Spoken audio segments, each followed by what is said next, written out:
Welcome to the Innovation and a Digital Enterprise podcast, where we interview successful visionaries and leaders, giving you an insight into how they drive and support innovation within their organizations. Today, we're welcoming Desiree Vargas Wrigley to the show. Desiree is Vice President at P33, an organization that helps underrepresented founders get the support they need to launch and thrive. She is currently leading a new DE&I initiative called TechRise with large corporate partners to bring capital, community, and customers to Black and Latinx founders. Prior to P33, Desiree founded Parachute, the largest aggregator of family-friendly activities in the world, and co-founded Give Forward, one of the world's first crowdfunding platforms that helped users raise over $200 million. Desiree holds a Bachelor of Arts in Latin American Studies from Yale University. Welcome to the show, Desiree. Thank you so much for having me. Desiree, if you don't mind, please share with our listeners a little bit about your role at P33 and your current initiative, TechRise. So for those listeners not familiar with P33, we are a nonprofit that was started by Penny Pritzker, former Secretary of Commerce under Obama, and then Kelly Walsh from the Civic Committee, and Chris Gladwin, one of our unicorn founders here in Chicago, really with a vision for how do we help make Chicago an innovation hub and kind of reclaim the stature that we had in the space of 1933, which is the last time that we hosted the World's Exhibition. And so with that lens, we look at where are the areas that Chicago has a differentiated advantage in terms of innovation. And so, there are a few different pillars that we look at. One is around deep tech and life sciences, where we have a ton of research, but not a lot of monetization. Another is around our tech talent and the pipeline that we have of amazing universities and city colleges, and making sure all of our students of the future are skilled to take on the jobs of the future. And then also, to have an innovation hub, you really have to have a thriving startups ecosystem. And so that's where I work. TechRise is focused on how do we make sure that Chicago becomes the best city in the world for Black and Latinx founders from a funding perspective, from an access perspective, and from a kind of network and knowledge perspective. So TechRise is kind of in its very first phase. It is right now a series of 30 pitch competitions that we do every Friday from noon to 1 Central, where we invite 5 Black and Latinx founders to the stage to pitch their ideas in front of judges who deliberate live and choose a winner. And every week we deploy somewhere between $20,000 and $50,000 to help these founders go from, idea stage to exit, hopefully. So we've done 14 pitch competitions so far. We've put about $320,000 into, founders' businesses, and we're seeing really incredible results already. That's really great stuff. How did these founders find out about you? Well, it's a combination of things. At first, we did a lot of LinkedIn stalking to just see who has founder, CEO, in their title. But as you know, a lot of, first-time founders or idea stage founders are moonlighting. They have day jobs and they're not putting us on LinkedIn. So we definitely relied on our partners like 1871, Matter, MHub, and other business service organizations like Sunshine Enterprises and North Lawndale Employment Network, and many of the chambers of commerce to help kind of tell the story. And then we've been really aggressive on LinkedIn in general, just trying to get the word out about what we're doing using social channels to welcome founders in, because we have a pretty strong thesis, I think, around the fact that there are many Black and Latinx founders who have been in our ecosystem for several years. And the problem is that traditionally, founders of color start with somewhere around $5,000 to $35,000 in access to capital when they're building their businesses. But most white founders start with something more like $110,000, $120,000. And that delta is actually, building an MVP, getting into the market. And so it takes Black and Latinx founders 3 times as long, which makes them less attractive to angels and VCs because they don't have the kind of the same trajectory as their white counterparts. And so our thesis is, partially, can we help give acceleration capital to the founders that are already in market, but then also thinking about how many people are sitting, behind a screen somewhere or behind a checkout stand at Target or at home with kids who have really great ideas, but don't necessarily have personal network or knowledge or capital to be able to launch those businesses. And so how can we kind of open the top of the funnel, so to speak, of our tech ecosystem by inviting people with great ideas to come and join us on the stage? consider your very unique background, being one of two Latinas here in Chicago who were able to raise over $1 million in funding. What are some of the things that you've learned that have helped you identify and focus attention in areas that maybe traditionally weren't focuses? It is kind of a shockingly sad number, isn't it? That there, at least in the last decade and a half, there have only been two Latinas that have raised over $1 million. And that number is reflected across, our African-American and Black women founder community too. So it's not unique to Latinas. What I think has happened, and I've lived this experience, I present as white. I went to Yale, so I have a pedigree that looks familiar to a lot of VCs and angels. And I still really struggle to raise money for both of my businesses. And I think that, the similarity between Give Forward and Parachute was that both times I was solving a problem that was unfamiliar to a lot of the older white male VCs that I was pitching. So Give Forward was a crowdfunding platform for, personal needs before there was Kickstarter, before there was Indiegogo. And it was very hard for a very wealthy investor to understand what it's like to be $500 short one month because of a medical bill. Similarly, most male investors have never spent 3 hours looking for floor hockey for a 7-year-old. So I just didn't really understand the problem to be solved. And I think that's the same problem that founders of color face kind of across the board, because usually first-time founders solve a problem that is meaningful to us, right? That we understand in our lives. And if it's something that's too unfamiliar or VCs or angels haven't heard it enough, they can't contextualize the problem. So they don't understand how big it can be. And so they're left kind of trying to believe what the founder says without a lot of context or proof. And if the founder's out of network for that investor, then they're even less likely to be able to have enough confidence to invest their money. So I think, one of the biggest opportunities in Chicago is actually to break down some of those previous barriers. And so, TechRise is more than just a pitch competition. We actually introduce every founder that comes on stage to an existing seed or Series A founder in our ecosystem that can hopefully open some doors for angels and VCs to build some network connection. And then, we live stream this on YouTube every week, partially to bring visibility for the founders. But truly another thing that we're trying to do is create pattern recognition for our funding community. And so they can see similarities around the problem to be solved. So they understand that, the hair care market for people of color is a massive industry, and there's so many different ways to come at it, and it's not going to just be one winner. And things like that they just don't personally know or have lived. And we hope that can help change some of the challenges that founders have faced. But we also think that having this vehicle that is live streamed is a way for us to recruit more founders. So, we encourage every founder who's pitching to invite all their friends and family to watch. And, once you've seen someone that looks like you, that sounds like you doing something like this, you're just more inclined to say, well, if they can do it, maybe so can I. And that's really one of the goals about welcoming more potential entrepreneurs into this experience. Having started a business, and part of the reason why I was able to start a business, my father started a business. But growing up, you're still like, I don't know how he was able to do that. It's still pretty scary stuff, but it definitely makes it so much more available when it's somebody from your neighborhood, somebody somebody went to your high school. I think those kinds of things, they really have an impact of like, oh, okay. With the LinkedIn and the connections and network, and I do think the network is really the most valuable thing when it comes to encouraging and creating success for any entrepreneur. Is like, you've got to have other people who will keep encouraging you, getting you to go. It's a hard business, right? As you very well know. No, absolutely. And one of the things that you mentioned that I also want to note is that, it's not just people who look like you from a race perspective, right? If you are Black and just graduated with an MBA from Booth, you have access to network. It's still going to be very hard, but you're in a different place than a founder who is in Inglewood trying to start a tech business, right? And so it's also important that there is familiarity in the backgrounds of these founders, and that their stories, their personal stories, are coming through in these pitches, so that you can see that you don't need to have an Ivy League education to make your dreams a reality. Like, you just need to understand the path towards making it happen and where the resources exist in our city.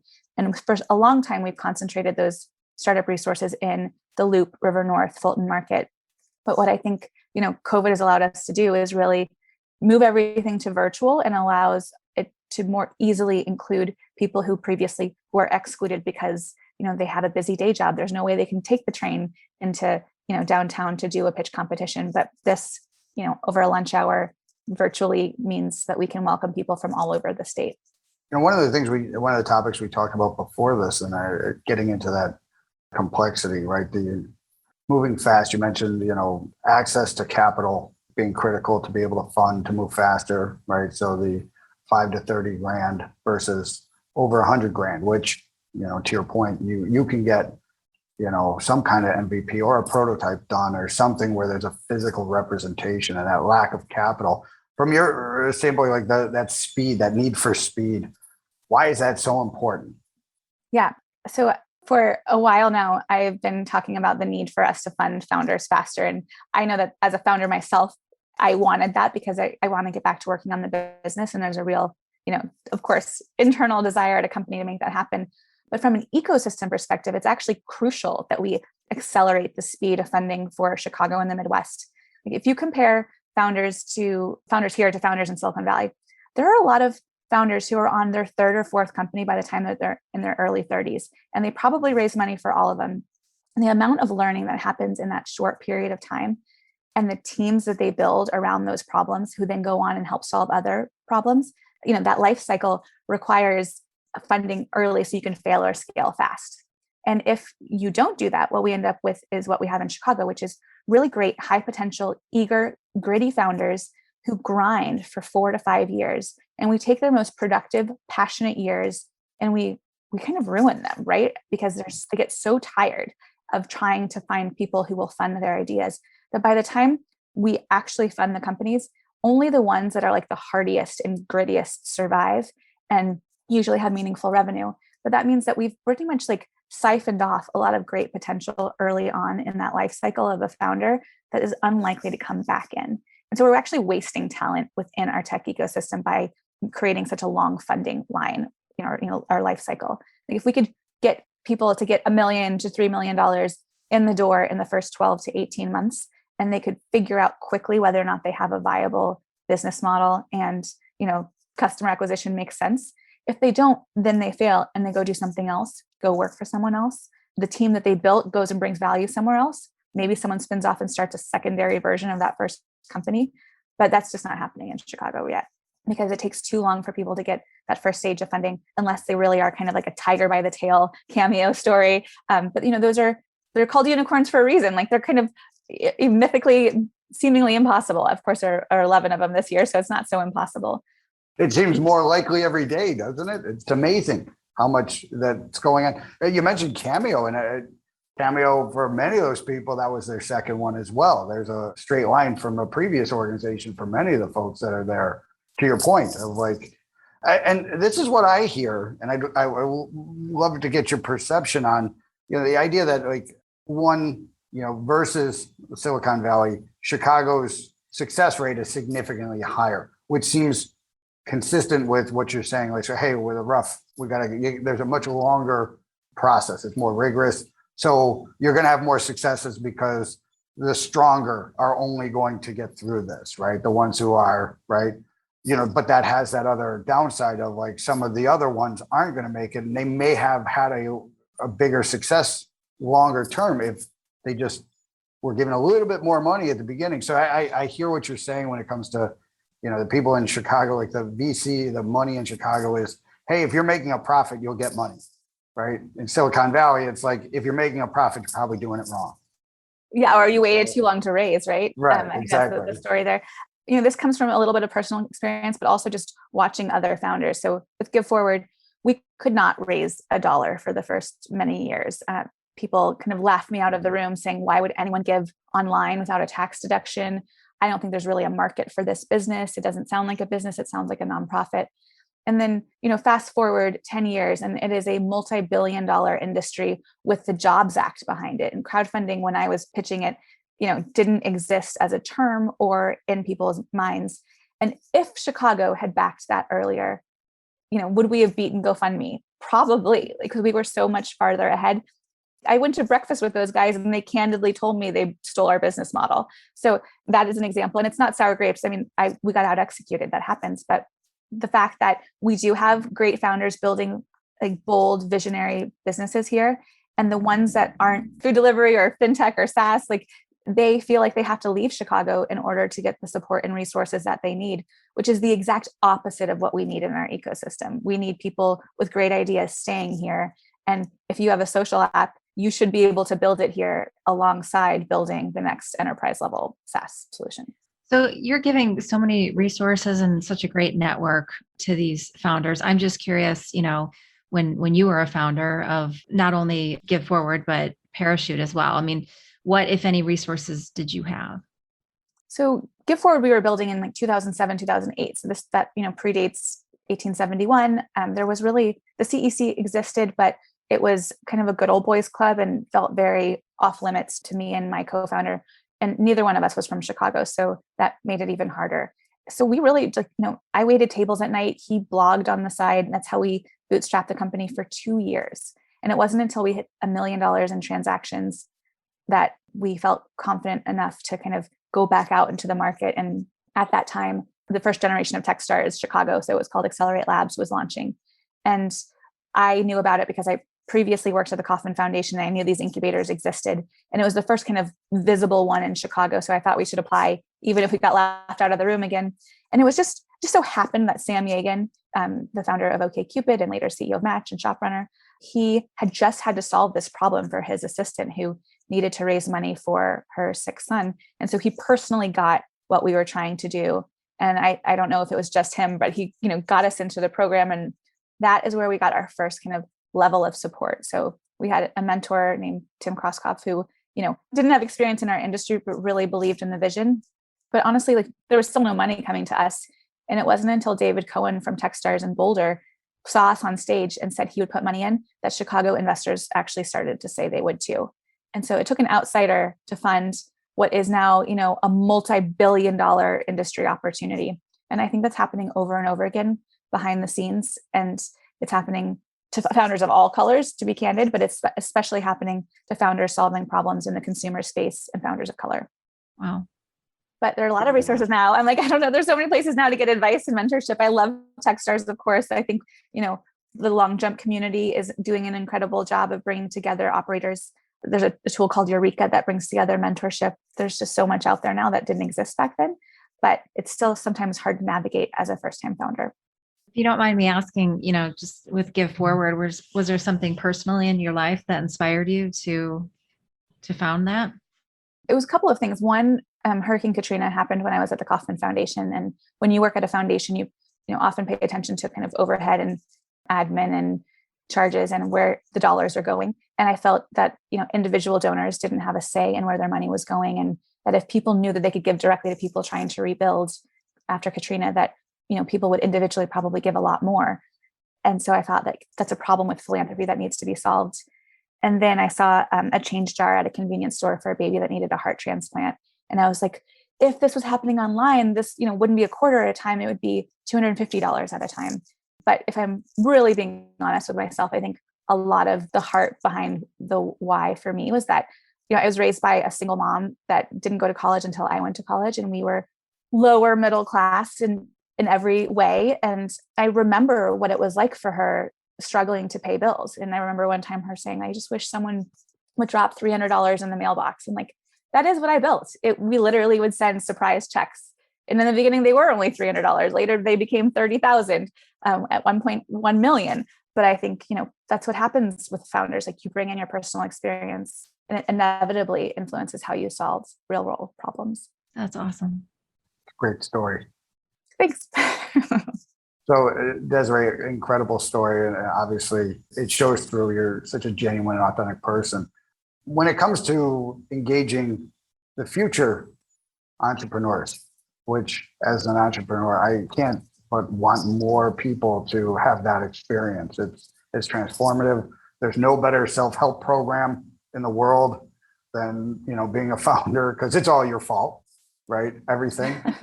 There's no one to blame. The good and the bad, right? And it's a great source of humility at all times.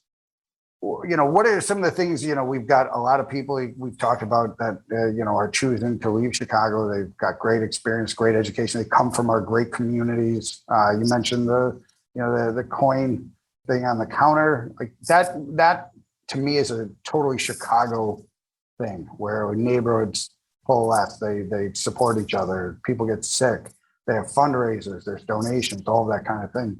These are very, I think, very Midwestern values, very Chicago kind of behaviors. And obviously we want to keep these great young people here in Chicago. So, what are some of the things that you think we need to be doing or are doing, and that you think more people should be made aware of to help encourage those people to stay here and to help develop and restore our city and build it up and continue to make it great? Yeah, it's a great question, and one that we are very focused on at P33. How do we bring back the boomerangs who went to college here, grew up here, but have left to go pursue tech careers in New York or in the Bay Area or anywhere else? How do we bring that brain power and that energy and all the skills that they've learned? But then also thinking about, we have, every year students going to University of Chicago, Northwestern, U of I's computer science program. Those are three of the best schools and programs in the world. And we want to make sure that that talent stays here. And then at the same time, we have some incredible city colleges that are focused on technology and training students in the jobs of the future. But there is still a bit of a gap between where they end their education and what the skills are that the companies in our community need. And so how can we help those students get fully prepared for the jobs of the future? And I think, we talk a lot about talent, and it's either like founder talent or it's tech talent, but I really think that they're part of the same spectrum, and that if you are interested in tech even a little, that you have the potential to observe an opportunity that is worth pursuing. And you might not do it as a solo founder. You might put together a team of people that work with you at another company and then go build something together. But I think that part of it is just modeling that, right? And so when we have companies that do really well and have big exits or IPOs, what that inevitably does is create an opportunity to kind of put new cash into new businesses, either as angel investors or as founders who can kind of self-fund or bootstrap through that option pool that they've been able to exercise. And so, I think that there's a level there of creating energy around, if you've been at Cameo and you've done a killer job there, like, what's next for you? What are you going to go do? And that creates actually a brand opportunity for Chicago that I think has been missing. So my long answer to your short question is really, so if the Bay Area is like the Hollywood of the tech startup scene, like, how can we make sure that Chicago is known by students as an incredible place to build their careers? In some ways, it's potentially similar to what's happened in comedy, right? Like, people from all over the country and the world come to Second City and come to our improv scene because it is world class, and people go on to go be on shows and in the movies later, but they come here to have that kind of deep, enriching ecosystem where people can kind of do things together and learn from each other. And I think that early career tech people can have that exact same experience in Chicago. And we have the very distinct advantage that Chicago is the most diverse city in the country, with over 60% of our city being Black and Latinx. That means, that we actually are most representative of those communities. And so I believe we can be a draw for students, from elsewhere also to come here and pursue those careers. But I also think it's the job of the startup community to do a better job of recruiting students. Right now, most of us are so busy building our businesses. We post something on LinkedIn or Built in Chicago and then just hope that these early career kids are going to find these roles. And it's just not realistic.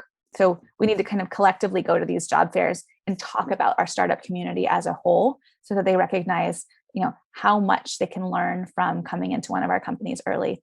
And I think that's, work to be done that probably still hasn't been solved for. I was lucky to have family that was in technology. And I think that's a big part of it, just the introduction at that point of, like, when you're thinking about careers at high school and college stage, and having somebody say, hey, look, you might want to give this a shot, right? And just to have somebody to be able to, like, open the door, even show you that it's possible, or, right, it's not just a bunch of weirdos hanging out in the closet, not talking to humans, right? Because I with entrepreneurship and with technology, I think it's very much like the movie Ratatouille of anybody can cook, but it's really, there's certain people and they're everywhere, right? It's not like it's this demographic or this school or this community, but they're very specific people who have the capabilities, who have these talents, but they're everywhere. Mm-hmm. And I think what you're doing is amazing. Spread a wider net, create greater growth, right? Infuse all of these neighborhoods with potential of contributing to the greater good of Chicago and creating greater growth for everybody. It's really an important thing. Thank you. I agree. And you noted my major at the beginning in the intro, and I guess I just want to remind people of what that is. I mean, I was a Latin American studies major. I was not a tech or business major, and I don't know how to code. And I am still a tech founder here in Chicago. And I think a lot of students think that tech is binary. You're either, into computer science and programming, or you're somewhere over here in the rest of the world. And the reality is that every company now is a tech company, whether you want it to be or not, even like the corner store. And there's so many efficiencies to be gained. And in terms of finding your customers, like you rely on tech no matter what you're doing. And so even artists, I mean, really, truly everything now, tech is eating the world in the best and worst ways. And so, I really hope that listeners or, young people think about the role technology is going to play in their careers to kind of no matter what, even if they decide to or not to go into a traditional tech industry, but also thinking through the skill sets of what tech companies need. Like they need storytellers because they have to go and pitch these businesses and make commercials. They need great project managers, people who are super organized, who can keep the trains running on time. They don't need to write any kind of code. They just need to be great communicators. They need excellent writers who can do copy that is compelling, and mathematicians and accountants who can help them with financial modeling and optimizing revenue. So there's just so many ways to enter tech that isn't just being an engineer. Absolutely. I went to a small liberal arts college, and I started out as an engineer, but I'll tell you, I think it was a competitive advantage to have a liberal arts background. That we don't build software for the computers. And many of the founders, more of the Jobses and the Gates, and they've all recognized the need to get these more robust people as opposed to somebody who really is an engineering wizard, because that's becoming less of the job than it is about the solution, right? Like, who are we building this for? Why are we? That's a big transformation in a lot of the software industry of like, you have to understand the customer. Everybody needs to understand the customer. And like you mentioned, diversity means you have a greater horizon of empathy for a larger market. It's such a critical component that if you've got an engineer, you're going to ask them to fill some gaps there. If they can't empathize with the person who's going to be using and consuming their software, it's not going to work. So I couldn't agree more that everybody can be in tech. There's a role. Historically, IT would always say, we're here to support the business, right? The business, quotes, the business. And what I like to say is you're the growing part of the business. The business isn't like your neighbor. It's not like your idiot brother who lives in the basement. You've got to, you're the business, and you need to start embracing that, right? And so I think you're spot on. And tech is changing, right?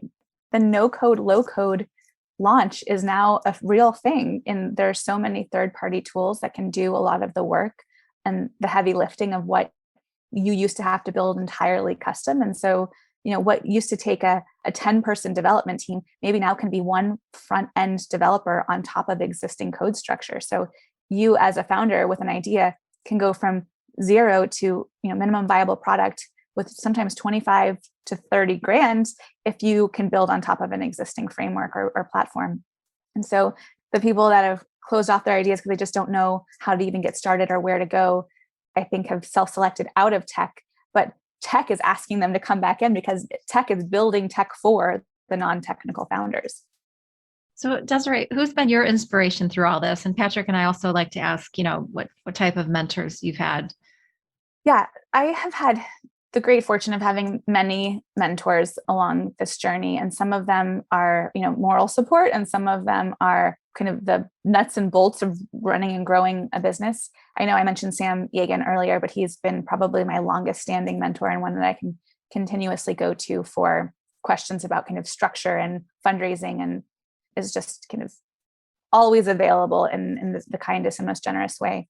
Paul Purcell, one of my most recent board members from Continental Advisors, brings in such a different perspective and helps me kind of recognize how big the world can be. And those are two of my more immediate. But then I've also been part of a CEO kind of peer mentorship group for 7 years, and being able to witness. And I was by far I was definitely in a weight class way above my rank or whatever. That's a lot of mixed metaphors, but they were more experienced founders and operators working on bigger businesses, but I was lucky enough to be in the room and watch them go through very similar challenges to me, just at a different scale, and be able to provide thoughts of how I would handle it or ways that I've kind of seen something similar play out. And then, of course, having their guidance and support during some of our challenging times. If you look at my LinkedIn, you'll see that I went from founder CEO to chief strategy officer at Give Forward. And, that was a transition that I did with, the CEO group. And they really discouraged me from giving up the CEO seat. But I was at a place kind of mentally where I was at my complete limit on stress. And I, just felt like maybe someone else could grow the company faster than I could. We tripled every year, then we doubled, and my board wasn't as impressed with the doubling. And it was a really tough decision, and one that I since regret. I wish I'd listened to my CEO group and just, stayed the course, but it was a part of my journey and learning. And without that peer mentorship group, I'm not sure I would have rebounded as well as I did after that. Wow. Thank you for sharing that. I'm sure you're asked for advice all the time. And I guess, what advice do you give now, knowing that you've been through this yourself, or maybe said differently, what do you wish you would have known?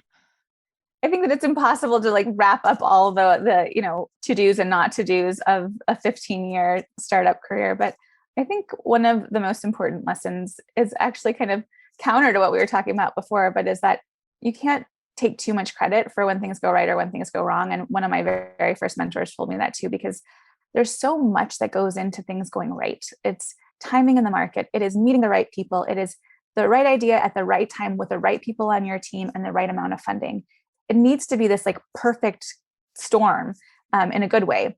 But when things go wrong, all of those things can, be the cause too. And, for example, Give Forward was on a great trajectory, and then Facebook changed the algorithm and all of our content suddenly got pushed way, way, way down the feed. And we lost 50% of our traffic overnight.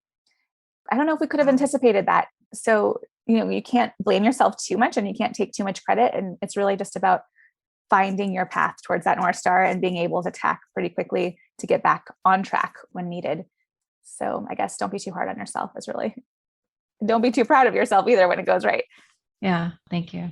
I agree 100%. And I think this is a challenge for a lot of younger entrepreneurs, your emotions, your ability to get hot, use that emotion to create action is one of your best assets of you're going to use that to fire people up and activate them and get them moving.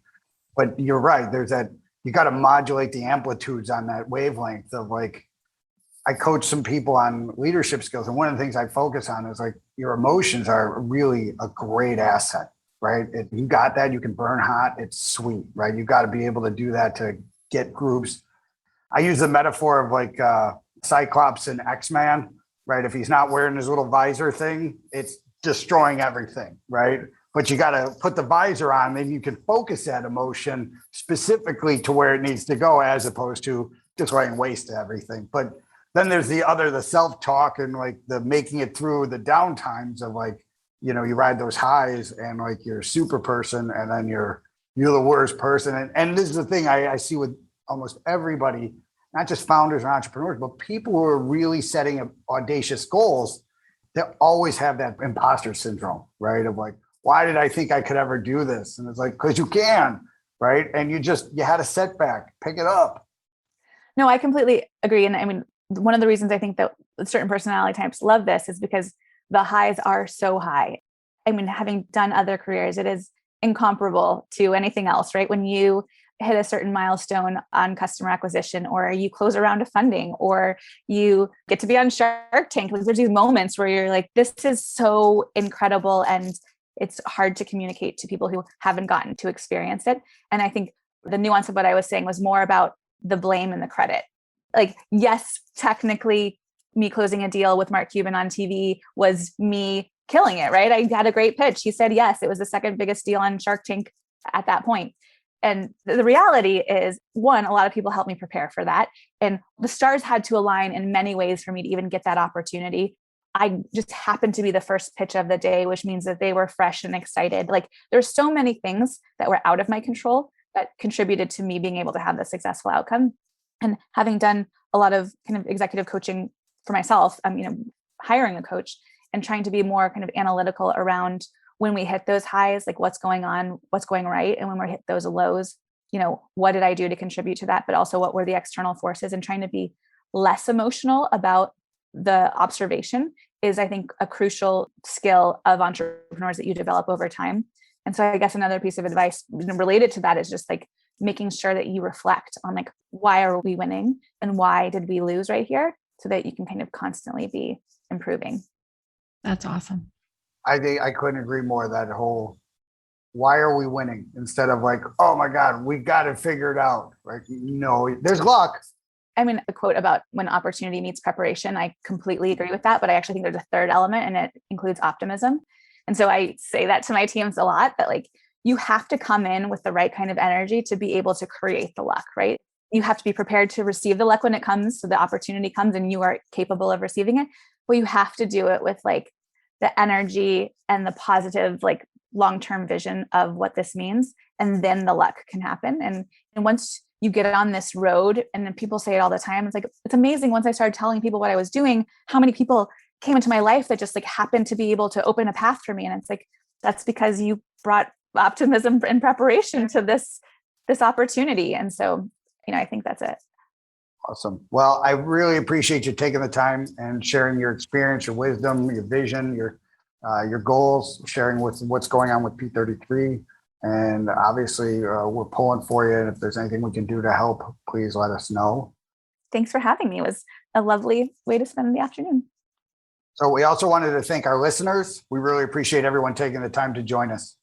And if you'd like to receive new episodes as they're published, you can subscribe by visiting our website at dragonspears.com/podcast, or find us on iTunes, Spotify, or wherever you get your podcasts. This episode was sponsored by Dragon Spears and produced by Dante32.